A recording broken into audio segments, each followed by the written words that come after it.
যেহেতু বীরভূমে অনেকগুলো জায়গায় বন্যা হয়েছিল, এখনো কাদা হয়তো শুকোয়নি, কিন্তু জলটা নেমেছে। সবগুলো জায়গার নাম বলতে না পারলেও মোটামুটি দুবরাজপুর, রামপুরহাট, বোলপুর, লাভপুর, চিউড়ি, সাঁইথিয়া, এই জায়গাগুলো খুবই হয়েছিল। আমরা ডিটেলস যে যে ডিপার্টমেন্ট রিলেটেড সেই ডিপার্টমেন্টগুলোকে ইনস্ট্রাকশন দিয়ে গেলাম। বন্যায় যারা ক্ষতিগ্রস্ত হয়েছে তাদের জিআর চলবে যতক্ষণ পর্যন্ত অবস্থা স্বাভাবিক না হচ্ছে। আগামী 2-3 দিন ভারী বর্ষার একটা সম্ভাবনা আছে, যেহেতু ঘূর্ণাবর্ত তৈরি হয়েছে বঙ্গোপসাগরে, সেদিকে নজর রাখতে হবে। 2 হচ্ছে গ্রামীণ অঞ্চলে যে রাস্তাঘাটগুলো ভেঙে গেছে বন্যায় জলে, আমি আমাদের এমএলএদের ইনস্ট্রাকশন দিয়েছি তাদের এমএলএ ল্যাডের টাকাটা সম্পূর্ণই গ্রামীণ রাস্তাগুলো খরচ করবে গ্রামীণ এবছরটা মার্চ পর্যন্ত। আর এমপিদের ইনস্ট্রাকশন দিয়েছি তারা গ্রামীণ রাস্তায় 1 কোটি টাকা খরচ করবে। এই 1 কোটি টাকা স্কুল খরচ করবে স্কুলের জন্য, যেখানে স্কুলগুলো খারাপ হয়ে গেছে, আর 4 কোটি টাকা তার এলাকায় গ্রামীণ রাস্তার জন্য খরচ করবে।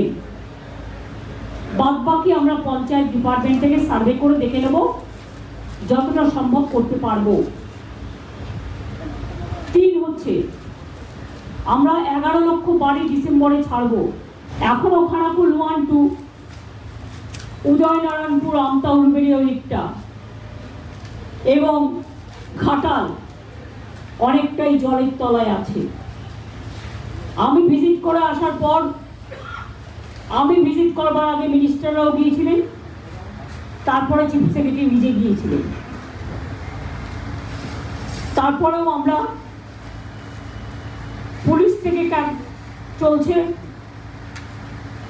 কিচেন, অ্যাডমিনিস্ট্রেশন থেকে চলছে, ঘাটালের কিচেন চলছে পঞ্চায়েত ডিপার্টমেন্ট থেকে।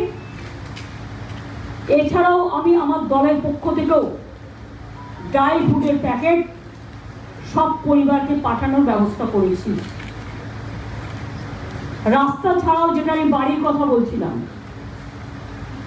11 লক্ষ বাড়ির মধ্যে আমি ইতিমধ্যে 65,000 বাড়ি মাইনরিটি ডিপার্টমেন্ট থেকে ডেস্টিটিউট উইমেনদের করে দিচ্ছি।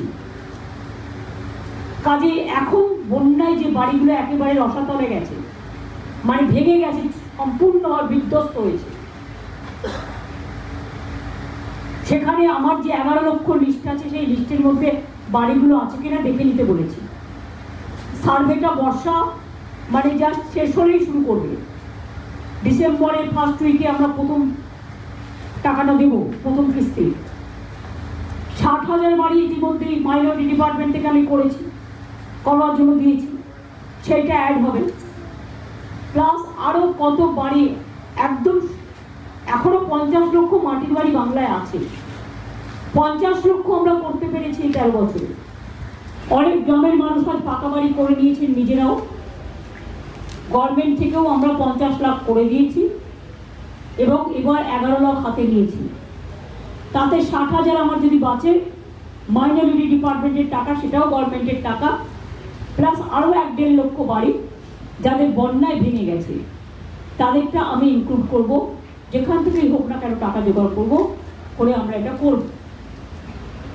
পিএইচকে আমি বলে গেছি, পিএইচি কাজ করবার জন্য যেখানে যেখানে সারা পশ্চিমবাংলায় রাস্তা ভেঙেছে পাইপ দিয়ে যাওয়ার জন্য, সেগুলো আগে সারা ভেদা করে আবার জমি দেবো, টাকা দেবো। পাওয়ার ডিপার্টমেন্টকে বলা হয়েছে জলটা কমে গেলে পাওয়ার টোটালটাই যাতে রেস্টোর হয়।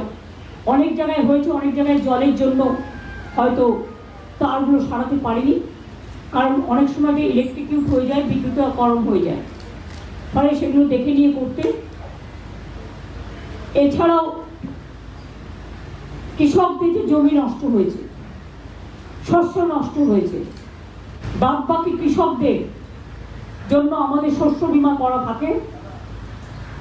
আগে চাষিদের টাকা দিতে হতো, এখন চাষিদের টাকা দিতে হয় না, বিনা পয়সায় চাষিরা বিপদে পড়লে আমরা সেই টাকাটা দিই, অর্থাৎ যে ক্ষয়ক্ষতিগ্রস্ত হয় তার মূল্যায়নটা করে যেই জল সরে যাবে, কৃষি দপ্তর আমার সাথে এসছে, ওঙ্কার মিনা আছেন, তাকে ইনস্ট্রাকশন দেওয়া হয়েছে যে কৃষকরা যাতে সঠিকভাবে তার বন্যা ত্রাণের হিসেব অনুযায়ী এবং শস্য বীমার হিসেব অনুযায়ী তারা যাতে টাকাটা পায়।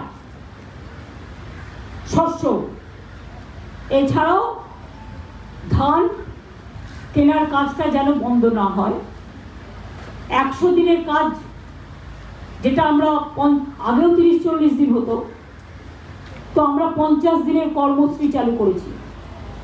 সেই কর্মশ্রীর কাজটা যেন চালু থাকে, মিড ডে মিলগুলো যেন ঠিক থাকে, ICDS সেন্টারগুলো যদি জলে ভেসে থাকে সেগুলো ডিএম দায়িত্ব নিয়ে দেবে, বিডিওরাও সার্ভাইস ভিজিট করবে, আইসিরাও করবে, দেখে নেবে।